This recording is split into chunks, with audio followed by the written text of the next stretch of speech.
Destaque importante: a pressão pela CPI do Banco Master continua no Congresso Nacional. Desta vez, o senador Alessandro Vieira, que relata o colegiado do crime organizado, ele quer trazer as apurações para o seu escopo e revelou que vai pedir a quebra do sigilo de empresas e pessoas ligadas a contratos de alto valor com o banco, afirmando que esse caso deverá atingir autoridades dos três poderes. Para defender as apurações, as investigações na CPI, Vieira ainda chamou o Banco Master de organização criminosa e prometeu apurar a infiltração do crime organizado no judiciário, legislativo e executivo, afirmando que a comissão tem condições de fazer isso. Chamar os nossos comentaristas, eu acho que alguns aspectos para discutirmos, analisarmos aqui. O Luiz Felipe Dávila está a posto, já preparado. Dávila, seja bem-vindo. Ótima noite a você. Quando falamos do caso do Banco Master, não temos acesso a todas as informações. São detalhes fragmentados. Mas a indicação agora é que existe, sim, uma corrente que defende a investigação também no âmbito do legislativo. Uma CPI ajudaria nesse processo de investigação de eventuais irregularidades desse banco? Dávila, bem-vindo. Boa noite, Caniato, boa noite aos meus colegas e boa noite à nossa querida audiência. Sim, uma CPI ajuda a trazer mais transparência para o caso Master. E o caso Master, Caniato, ele é emblemático, porque ele só ocorre num país que vive uma crise de moralidade e imoralidade pública e, ao mesmo tempo, disfuncionalidade institucional. Precisa ter essa combinação, porque em qualquer país onde há gente séria, pautada pela ética, agindo na política e tem instituições fortes, não surgiria um caso Master, seria imediatamente sufocado. O problema é quando existe o caso Master, que mostra a fragilidade das instituições, como elas estão contaminadas por essas ligações perigosas de autoridades, políticos com os controladores do Banco Master. E, por outro lado, mostra a imoralidade. Afinal de contas, estamos falando aqui de títulos, certificado de depósito bancário, vendido acima de valor de mercado, o que já mostra que alguma coisa está errada quando tem um preço muito distorcido acima de mercado.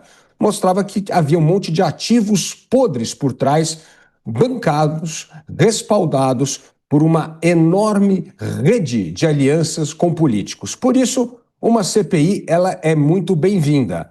Agora, nem todo mundo tem a coragem do senador Alessandro Vieira. É preciso ter gente com muita coragem, porque certamente o caso Master vai esbarrar em gente graúda da política. Pois é, tem essa declaração do senador que chama atenção, Segundo ele, esse caso poderia atingir autoridades, figuras importantes ligadas aos três poderes da República. Chamar o Roberto Mota, o Mota está lá no Rio de Janeiro também, a postos, preparado para trazer suas impressões. Mota, seja bem-vindo, uma ótima noite a você. A gente já tem acompanhado apurações, ou pelo menos um embrião de uma investigação no âmbito da Justiça e Polícia Federal, órgãos de controle, Banco Central, e agora surge a possibilidade de uma investigação também no âmbito do Legislativo. Uma CPI poderia colaborar com esse processo, Mota? Porque tem gente que diz, olha, muito possivelmente isso lá na frente poderá ser abafado. Será? Eu sou uma dessas pessoas, Caniato. Eu sou um dos céticos que acha que no final não vai dar em nada. Mas eu acho a iniciativa do senador muito boa. Boa noite a você, Caniato. Boa noite aos meus colegas de bancada. Boa noite à nossa audiência. E eu queria fazer aqui uma sugestão. Talvez o Congresso Nacional devesse se inspirar naqueles famosos inquéritos que foram abertos, mas que nunca são concluídos, continuam aí há muitos anos. Talvez o Congresso pudesse se inspirar nisso e criar uma CPI que não termina nunca, uma CPI permanente, a CPI dos escândalos brasileiros. E assim, fica uma coisa prática, porque à medida que novos escândalos acontecem, e a gente tem certeza que novos escândalos acontecerão, então à medida que eles vão acontecendo, as personalidades dos escândalos vão sendo incluídas na CPI. Vamos lá, Congresso Nacional. vale a pena um pouco de imaginação e de coragem. Pois é, a possibilidade de instalação de uma CPI para investigar as eventuais irregularidades do Banco Master em destaque na abertura de Os Pingos nos Is. O Bruno Musa, ao vivo também, conectado aqui com a gente. Musa, seja bem-vindo. Ótima noite a você. O Musa tem acompanhado esse caso desde o princípio e agora surge a informação da possibilidade de instalação de uma comissão parlamentar de inquérito. O senador, inclusive, indica a possibilidade de figuras que integrem os três poderes da República estarem de alguma maneira envolvidos no caso do Banco Master. Suas impressões, Musa, bem-vindo.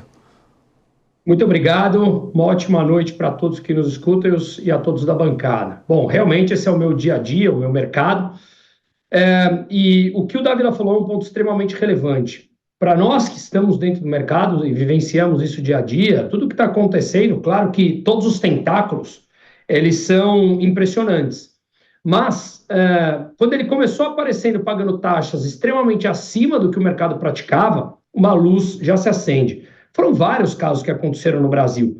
Me parece que esse foi, por exemplo, um copiar-colar em tamanho ultradimensionado, para quem vai lembrar do caso BVA, em 2009. Mas foram vários casos que aconteceram no Brasil, e esse foi o maior da história do país, superando o que o FGC teve que bancar do Bamerindos, que, se não me engano, foi em 1997, depois teve Excel Econômico, depois nós tivemos Banco Santos, Fonte Sindan, enfim, foram vários casos que a gente pode trazer aqui no Brasil, mas esse extrapolou.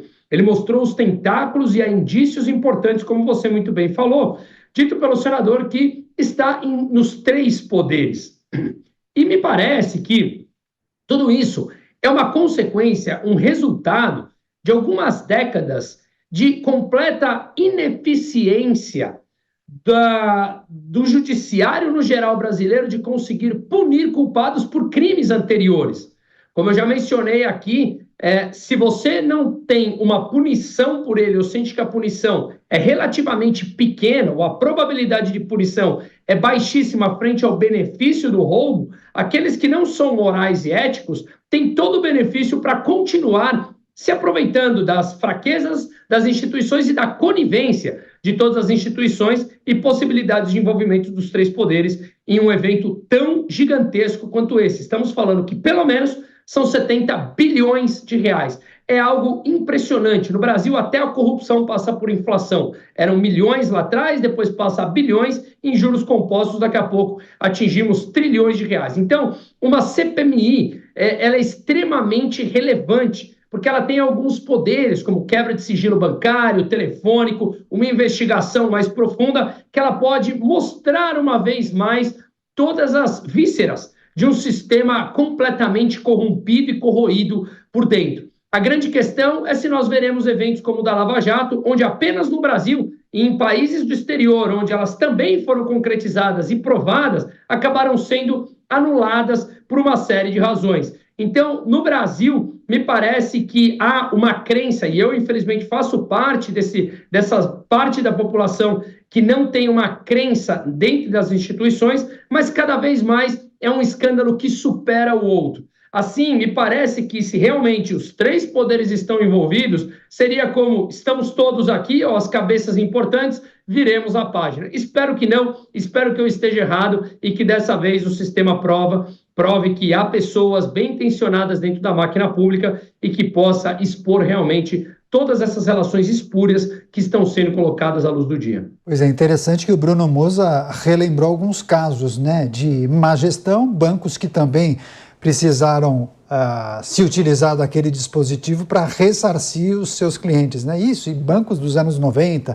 anos 2000, muito interessante essa recapitulação feita pelo Bruno Musa. Deixa eu chamar o delegado Palumbo. O delegado Palumbo, eu sempre gosto de lembrar, comentarista da Jovem Pan, mas também é parlamentar e sempre traz um bastidor, uma impressão de como os congressistas enxergam determinadas pautas que nós debatemos aqui. Delegado, seja bem-vindo, viu? Ótima noite ao senhor. Queria pedir algum tipo de informação adicional a respeito da possibilidade de uma CPI no Congresso Nacional e de que maneira os parlamentares tratam dessa questão. Há uma certa preocupação entre os parlamentares sobre o que poderia ser descoberto, revelado a partir de uma CPI? Caniato, para quem deve, há receio, né? Para quem não deve, não tem receio nenhum. Boa noite, Caniato, boa noite, colegas de bancada e amigos da Jovem Pan. Eu sou meio cético, eu não acredito muito que essa CPI vá prosperar, principalmente porque há rumores de pessoas do alto escalão da República, de todos os poderes, envolvidos. Então eu não vou ficar espantado se ela não prosperar, ou então se em determinado momento dessa CPMI, alguém de algum partido político entrar na justiça e ela for barrada. A gente tem que lembrar que uma CPI, uma CPMI, é mais ou menos como um inquérito policial. Na verdade, é um inquérito policial. O seu presidente, ele figura ali como se fosse uma autoridade, ele é uma autoridade, tem poderes de investigação, só que depois tudo isso é encaminhado ao Procurador-Geral da República, que decide ou não o que vai fazer com essas provas, se vai oferecer uma denúncia criminal, se não vai, ou se vai ficar por isso mesmo. Então, do jeito que a gente tem visto o andar da carruagem, do jeito que a gente tem visto as autoridades do Poder Judiciário, mesmo do Poder Legislativo e também do Ministério Público, a probabilidade de não acontecer absolutamente nada é gigantesca. E a gente volta naquele mesmo problema. Quando um poder se omite perante o outro, quando um poder se acovarda perante o outro, quando um poder que teria a possibilidade de frear um outro poder que está exagerando, está passando de todos os limites e, mesmo assim, não quer tomar nenhum tipo de atitude, mesmo porque fica nas mãos de uma só pessoa, no caso, estou falando do presidente do Senado Federal, a possibilidade de não acontecer absolutamente nada, né, de virar pizza, como o brasileiro está acostumado a ver em todos os escândalos, na maioria dos escândalos de corrupção nesse país, é gigantesco, o que a gente lamenta muito. Nós temos, sim, senadores, deputados com coragem de enfrentar, coragem de falar, coragem de colocar o dedo na ferida, mas ficamos dependentes sempre de dois homens ou mulheres, né, que no caso são os presidentes das casas. Aí fica bastante complicado, sem contar que sempre tem um partido ou outro, geralmente são sempre os mesmos partidos, que assim que perde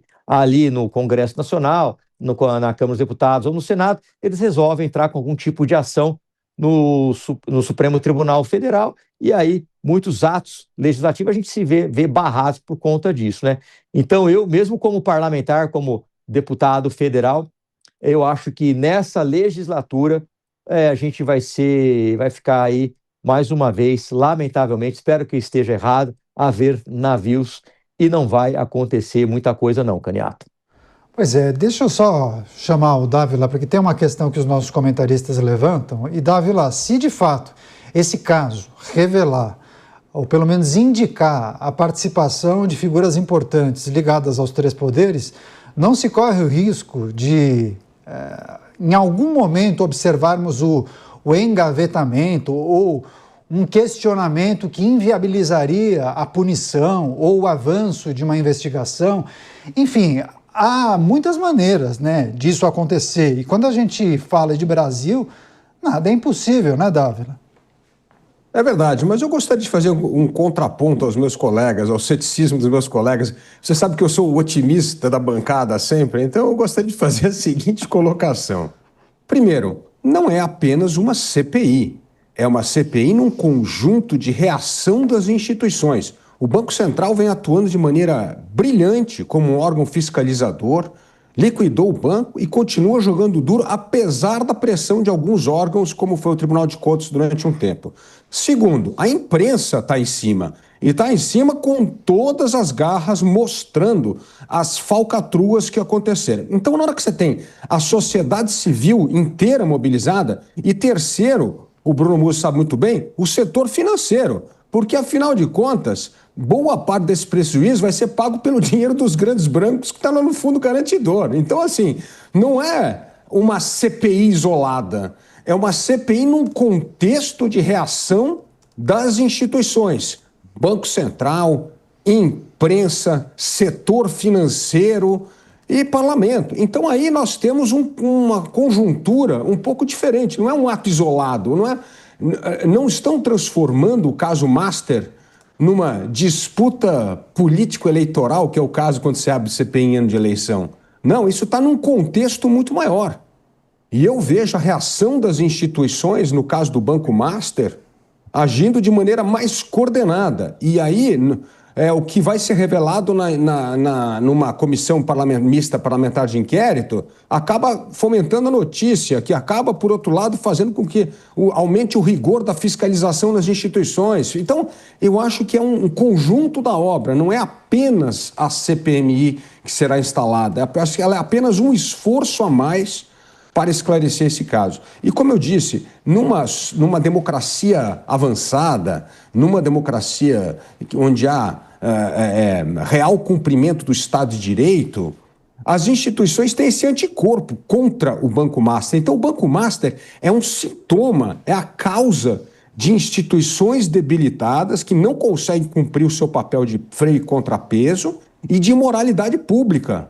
E só para citar um exemplo, o Bruno trouxe aqui alguns casos, eu gosto muito de lembrar o caso na época do presidente Fernando Henrique Cardoso. O presidente Fernando Henrique Cardoso liquidou 2 bancos, sendo que um era de um membro da sua família, um genro, e o outro era um ministro do Estado, que era o Bamerindos. Então ele liquidou o Bamerindos e o Nacional, que eram bancos diretamente ligados ao família. E o presidente usou o poder da instituição para liquidar esses bancos e não estava nem aí. Então veja que no caso, quando você tem alguém com caráter e moralidade no exercício da presidência da República, e as instituições funcionam, não sobra pedra sobre pedra. Quando há escândalo, ele é revelado, ele é retratado, os responsáveis são punidos e doa a quem doer.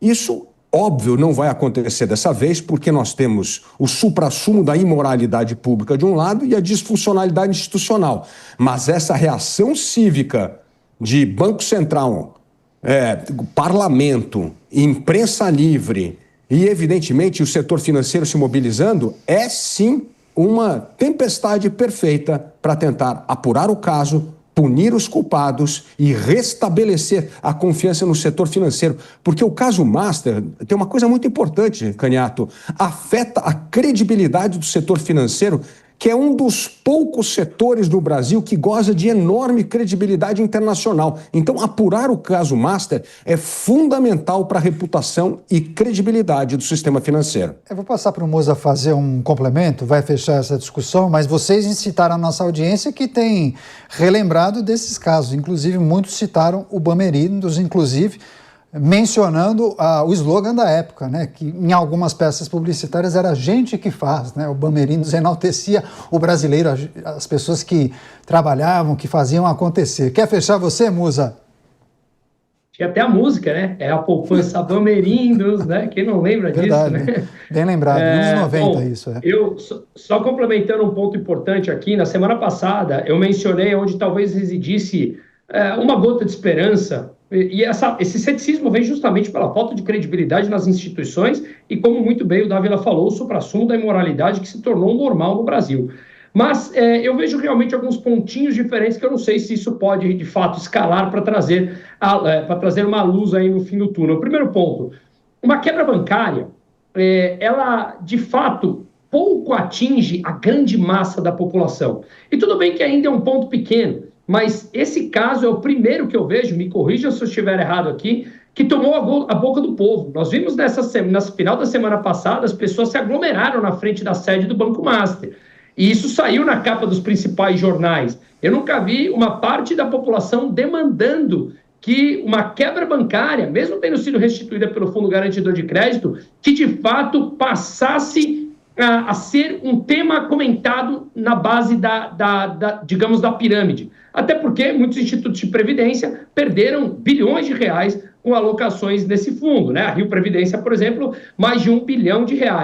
O outro ponto que me chama a atenção aqui é que, de alguns pilares, poucos pilares que comandam a República Brasileira, eu acho que é praticamente unânime que nós sabemos que o setor bancário é um deles, talvez o mais importante. E, para quem não sabe, o Fundo Garantidor de Crédito, que está bancando agora quase 50 bilhões de reais dessas restituições, quem contribui para o Fundo Garantidor de Crédito? Os bancos. Quanto cada banco contribui? 0,0125 dos depósitos elegíveis ao Fundo Garantidor de Crédito. Se o percentual é o mesmo para todos os bancos, fica claro que os bancos grandes contribuem com valor nominal maior. Vamos falar de Bradesco e Itaú, que grande parte contribui com isso. São eles que estão pagando essa conta. Tudo bem, em última instância o crédito fica mais caro, a população sofre, mas é o dinheiro do banco. E os bancos grandes já estão sendo chamados a aportar por volta de 30 bi para o fundo garantidor de crédito, para que ele tenha uma segurança novamente, uma vez que ele foi descapitalizado em 50 bi, quando ele tinha 120 bi. Aí reside um grande ponto. Um dos grandes pilares que manda na República, que é o banco, os bancos, melhor dizendo, eles foram atingidos e foram chamados para pagar a conta.